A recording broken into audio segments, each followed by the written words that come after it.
Today we're going to continue talking about slope, but this time I'm going to talk about it as a rate of change. We're going to use some new terminology, and we've got a big running example here, which is why I picked this picture. So here's our new kind of phrase, rate of change, and it's just a change in one quantity relative to a change in another quantity, which is like slope, right? How does the x change as we compare that to how the y changes? Change in y over change in x. So the most common rate of change you might be familiar with is speed. So who is this guy? The current men's 100-meter world record of 9.58 seconds, look at that, is like well below 10 seconds, is held by Usain Bolt of Jamaica, set at the 2009 World Athletics Championships in Berlin, Germany. His average speed can be found by dividing the distance ran by his time.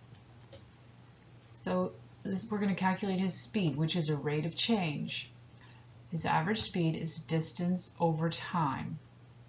So what was his distance and what was his time? We get that from up here. His distance was 100 meters and his time was 9.58. So we divide those two and we get 10.44 meters per second. So that was his average speed. Okay, average speed. Over the time, because obviously when he first started, when the starting gun went off, he might have been going at different speed at that moment than as he was running. So this is his average speed. Speed is an example of a rate of change because it is a rate that refers to the change in distance relative to the change in time. So it's a rate because we've got two pieces of data we're putting together. How can you find the rate of change from a graph? So the last one we had all the numbers, but what if you just had a graph? The graph shows the average distance in meters that each animal or person can run in 10 seconds. So they all stop at 10. Everything stops at 10. We're comparing the first 10 seconds, a burst of running from these animals or person. So this axis is the average distance they're running in time, and this is the time here, which we go up to 10 seconds. Steepest equals fastest. We talked about that in our last slope lesson. Visually, rank the slopes from least, which is slowest, to greatest, which is fastest. So which one is, just looking at the graph, which of these beings is the slowest? So remember, the steepest means the fastest.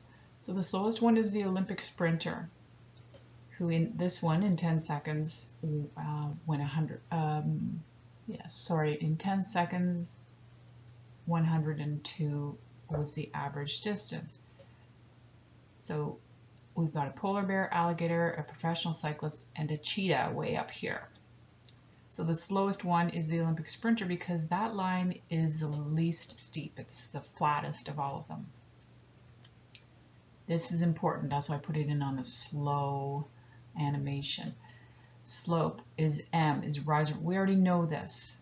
M is for monte. We already know it's rise over run. We already know it's delta y over delta x. The change in the y's, that's how these numbers change. This is a y, divided by how the x's change.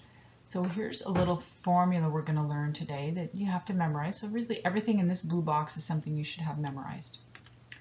Determine the slope of each graph as a rate of change. So let's start with the cheetah. The cheetah, the slope, is rise over run. Now we're going to start counting at the origin. So we've got two good points here. We've got 0, 0, which is great when that's one of your 2 points you're going to count for slope. And the other one we'll use is 10 and 311. So just like we did before, rise over run. So imagine drawing a triangle here. Rise over run. Well, we don't need to imagine it. Let me just draw it in here.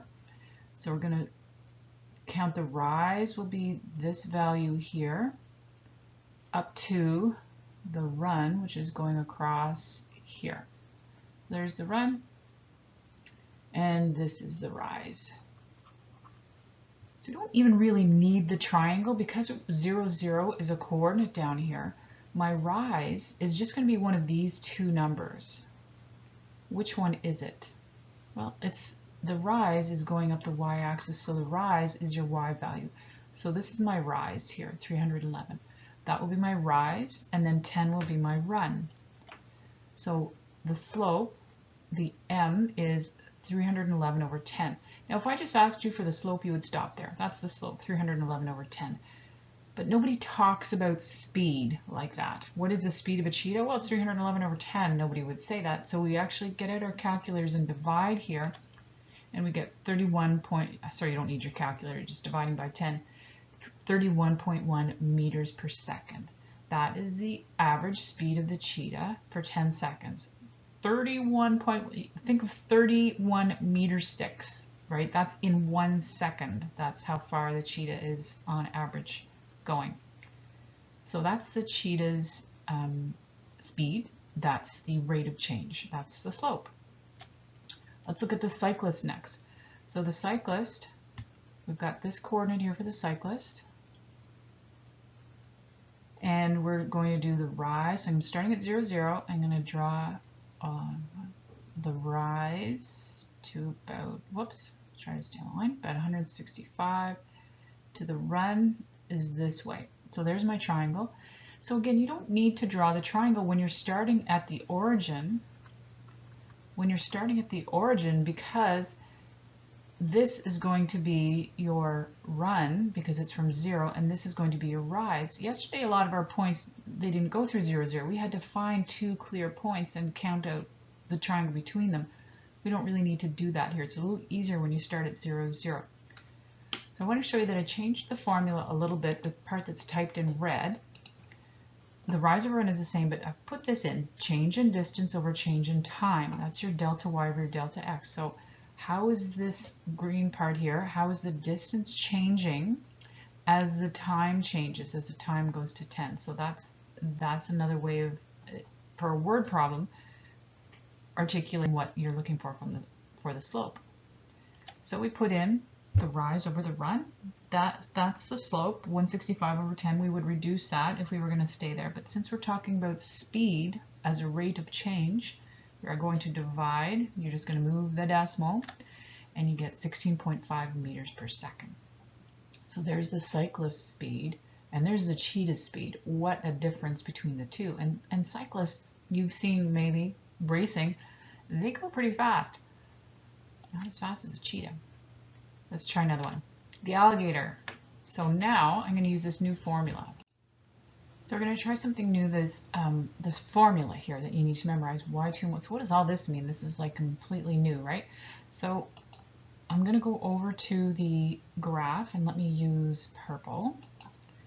The origin, the coordinates of the origin are 0, 0. 0, 0. That's the coordinate of the origin.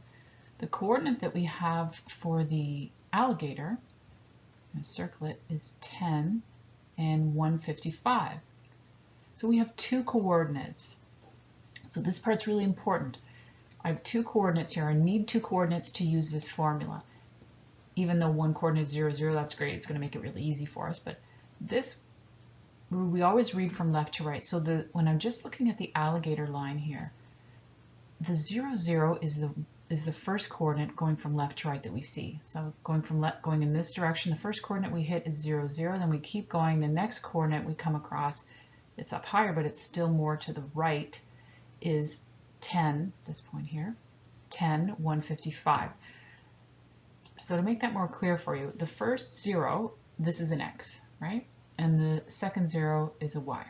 But this is our first coordinate, so I'm going to put a little subscript 1 there. That's x1 and that's y1. Now go over to the alligator coordinate. Let me erase this green here, just so we don't have, actually erase the purple too. The alligator, the 10 is an x, and the 155 is a y. But this is our second x and our second y. So it's very important to label those coordinates as I just did. It takes 5 seconds, and it makes sure you don't mess up this formula when you sub into it. It makes sure that you put the right numbers in the right spot. So let's sub them in here. My y2 first. What was y2? Go over and look for the purple y2. It was 155. Subtract. y1. y1. Find the y1. That was 0. Over x2. Which one is x2? x2 is 10.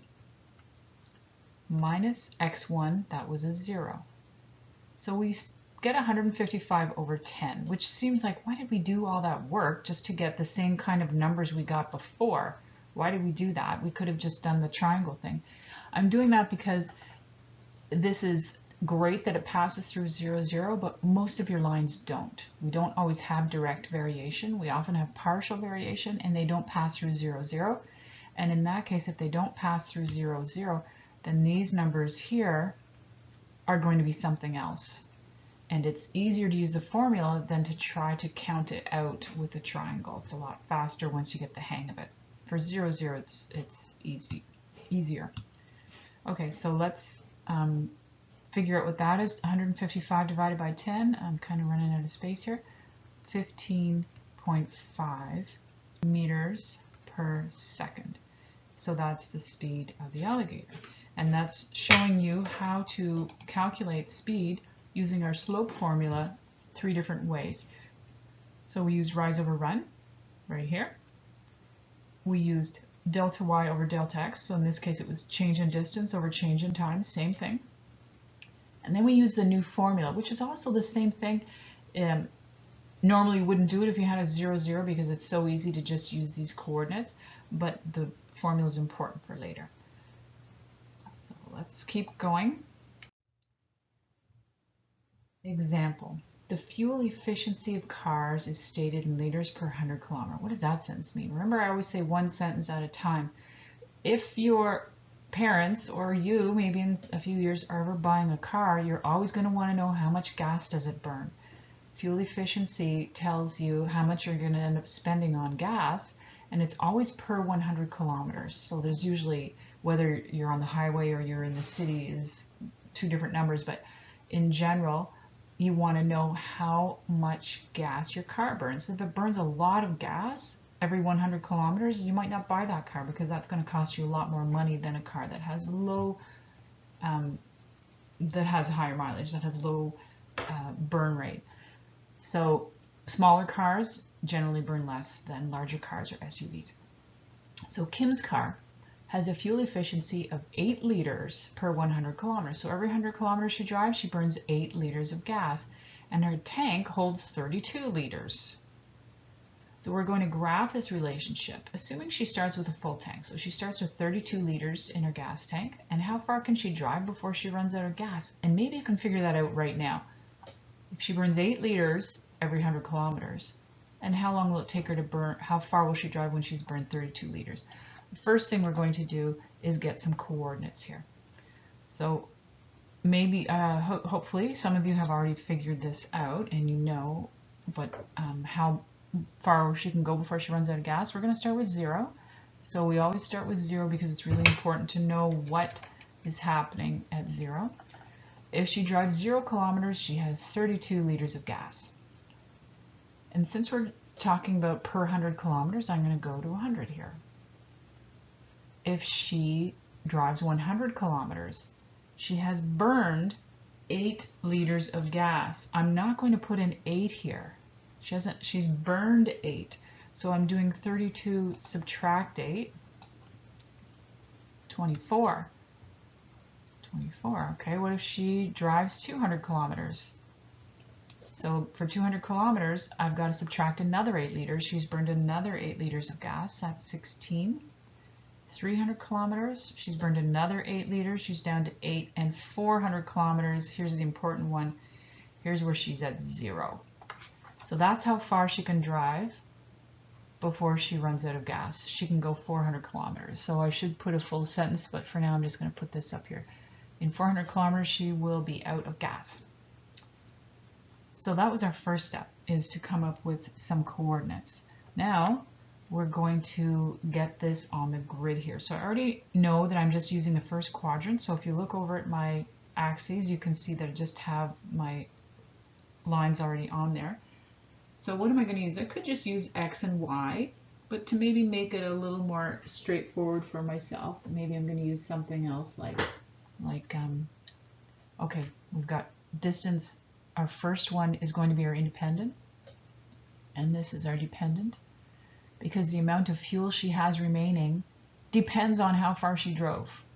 It completely depends on that. How much gas is in her car? Well, how far did she drive? So our x-axis is here, x and y. So what I'll do this time, I'm just going to label them x and y, but I'm going to give them each a title. So here's her distance. This is the distance that she has traveled, and that's in kilometers. And then up the side will be volume of fuel remaining. But let's take care of our x-axis first. We've got to get to 400 here.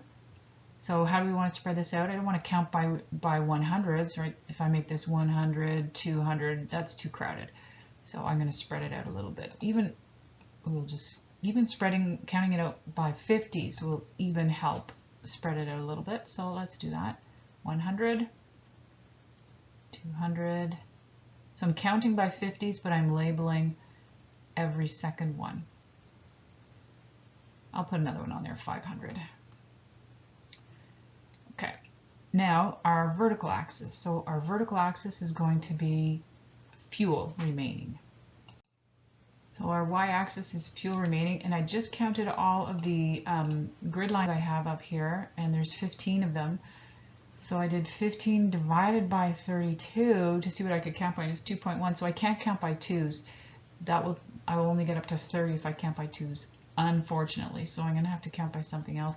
Now, maybe I could probably count by 3s, 4s, or 5s. You would pick what works well with you.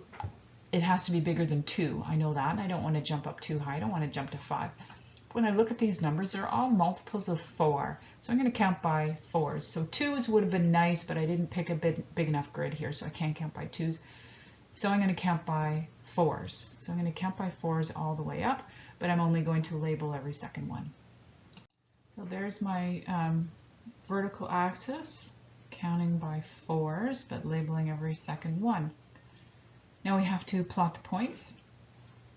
So I'm glad I picked a scale of 4 because my numbers line up really easily. My first coordinate over here is 0, 32. So that is my y-intercept. This is going to be partial variation because I'm not crossing through 0, 0. I'm not crossing through the origin, so it's not direct variation, it's partial variation. So I've got 0, 32. My next one is 100. So I go 100 to the right and I go up 24. Then the one after that is, whoops, that disappeared on me. 216. And these should be forming a line. 308. And then the last one is 400. That's where she ran out of gas, right there. So I need to get my ruler and put a line straight through these points. All right, so there's part A done. We've graphed it, and we have we've figured out how far she can drive before she runs out of gas. Part B, find the slope of the graph. What does the slope represent? So for slope, we're going to use our new formula. So to use the formula, we've got to go over to the graph. We've got lots of nice points to pick from because they were all here. So I'm going to pick 2 coordinates, and I'm just going to make it maybe a little more, I'm going to make it a little more complicated than you would normally. I'm not going to pick one with a 0 in it, just to make it a little more complicated. So I'm going to pick this point here, which is 124. And I'm going to pick the second bottom one here, 308. So starting from left to right, which point is first? This is my first point right here. This is my first coordinate, my first ordered pair. So this is an X and this 24 is a Y, but they each get a little 1 because they are the first ones. My second point, 300 is X, 800 is Y. This is my second point. They get little 2s. So when I sub into the formula, I'll move it over a bit, I get M equals, so which one's my Y2? So you have to go over and look at your coordinates. That's why it's so important you label your coordinates. 8 is the Y2, subtract the Y1, 24, over X2, that's 300, minus X1 is 100. So you could pick any 2 points and you will get the same answer we are about to get. What is 8 minus 24? negative 16, a negative. Does that make sense that it's a negative? Yeah, it does, because our line is going down from left to right. 300 minus 100 is 200. So can we reduce that number? 16, it's going to stay a negative, but does 16 over 200 reduce? Well, they're both even, so for sure I can divide them both by 2. I believe I can divide them both by 4. Divide them both by 4 to reduce, and we get negative 2 over 25. That's the same number I would have got for any 2 points I would have picked. So if you picked 2 different points than I did, you would have still got negative 2 over 25 for the slope. The slope is constant. The slope is always the same no matter what 2 points you pick. And the next part says, what does the slope represent? So let's change it to a decimal. So my slope, negative 2 over 25, that's the slope, that's great, but when we're talking about a rate of change, I want to know what that means. So that is, when I divide, I get negative 0.08. So what does that number mean? Is that her speed like it was for all the running questions? No, it's not the speed. Remember, it is the change in y over the change in x. So for our question, it's the change in the fuel over the change in her distance. That's what we're looking at. So what's happening to her fuel as she keeps driving? So it means that Kim's car uses 0.08 liters of gas for each 1 kilometer driven. So we're not talking about 100 kilometers anymore or 400 kilometers. We're talking about per kilometer. So the fuel was in liters, the distance was in kilometers. So our answer is going to use both of these pieces here. Let me write up an answer. Therefore, Kim's car burns 0.08 liters of fuel per kilometer driven. Now I just want to talk a bit about the negative sign here. We have a negative sign in front, and that's the number here. It's burning, it's going down. So the negative sign means that she's losing fuel. She's burning fuel. She's not filling up her tank every kilometer. She's losing fuel. So the negative sign means that there is less gas in the fuel tank. That's what's happening there. Okay, so that's good. We did part B. Talked about the slope. Really important that you do understand what the slope represents, because sometimes slope is just points you're counting out on a graph, but in word problems it usually means something. It's a rate of change. That's the title of our lesson. Part C. Kim's car uses 25% more gas when she drives in the city, right? When we're at stop signs and red lights, we use more gas, we're driving more slowly, we're not as fuel efficient. So we're going to redraw the graph. Find the slope for driving in the city. So let me erase some of this mess on the graph here because I have to put another line on here. So what do we do first? We need to redraw the graph. This red line is like her highway driving. We need to do her city driving. So we have step 1 here. Let's get some new coordinates.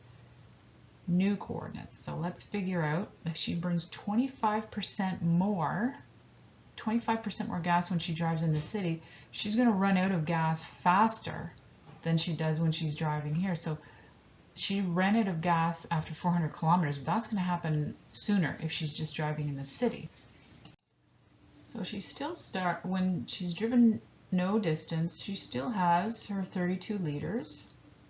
But what happens now when she drives after she's gone 100 kilometers? So we'll back up to the question here. We know she's burning 8 liters per 100 kilometer, but she's now using 25% more gas. So what's 25% of 8? So what we do there is we change the percentage to a decimal. 0.25 times 8. What is a quarter of 8? That's 2. So she's burning 2 more liters per 100 kilometer. 2 more. So instead of burning 8 liters per 100 kilometer, she's burning 10 liters per 100 kilometer. So if you didn't follow what I just did there, back it up and look at it again. She's burning 10 liters per 100 kilometers. So back down to the chart, instead of burning, if she'd gone 100 kilometers, instead of having 32 liters in her tank, now she has 22 because she burned 10 liters there. If she went 200 kilometers, she's subtract another 10. I'm subtracting 10 here because she's burning 10 liters each time. We're down to 12. If she went 300 kilometers driving in the city, she's down to 2 liters in her tank. Look at the chart up above here. When she did 300 kilometers on the highway, she still had 8 liters of fuel remaining. Now she's only got 2 liters remaining. So we need to figure out, well, the question doesn't actually ask us when will she be at 0. So we don't really need to figure this out. We can use the graph to help us see.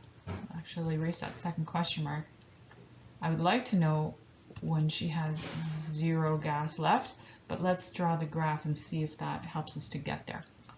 So I'm going to put those points on in purple, 0, 32. So that has the same y-intercept. It has the same point on the y-axis that we did before. 0, 32.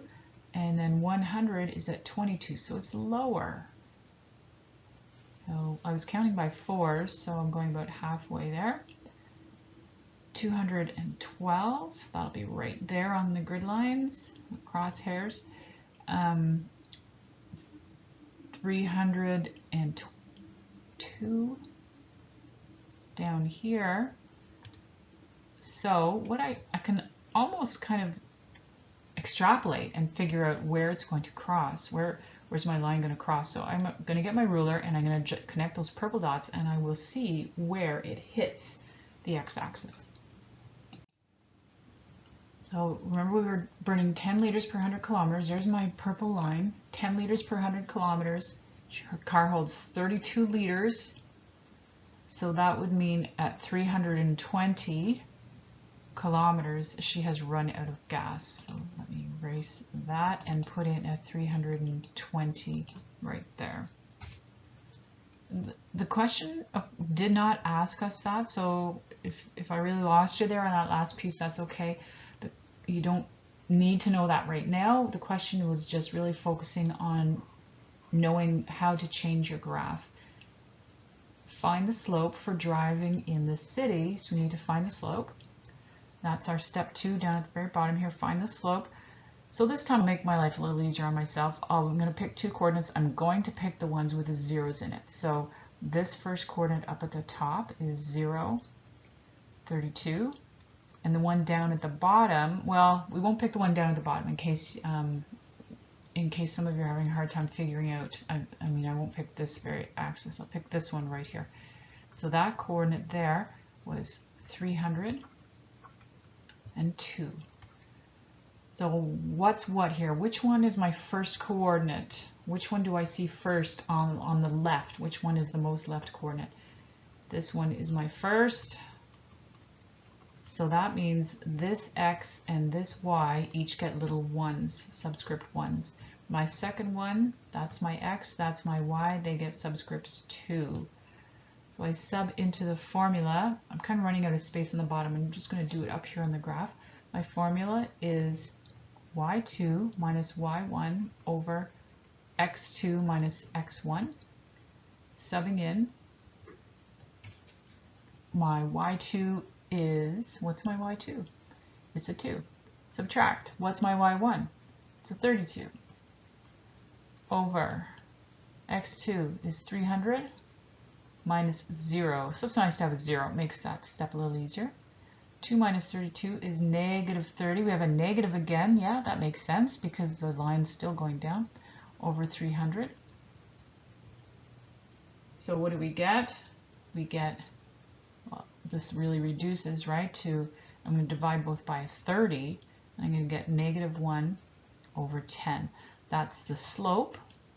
The slope is negative 1 over 10, but when I talk about it as a rate of change in terms of this word problem, I'm going to actually divide it out and erase this piece here. When I divide it out, what is negative 1 divided by 10? It's negative 0.10. So when she's in the city, she's burning more gas. This down here, this is how much she burned when she was driving on the highway. 0.08 liters. Now she's up to 0.1 liters, which is a bigger number. So let's write a sentence for that. Therefore, Kim's car burns 0.10 liters per kilometer. So this is important, these units here, when you have a word problem, to put them in here in the city. So that means every kilometer she burns, down here she's burning 0.08 liters for every kilometer. I don't know if I said 100 kilometers before, I should have said kilometer, per kilometer driven. Now this is how much she's burning per kilometer driven.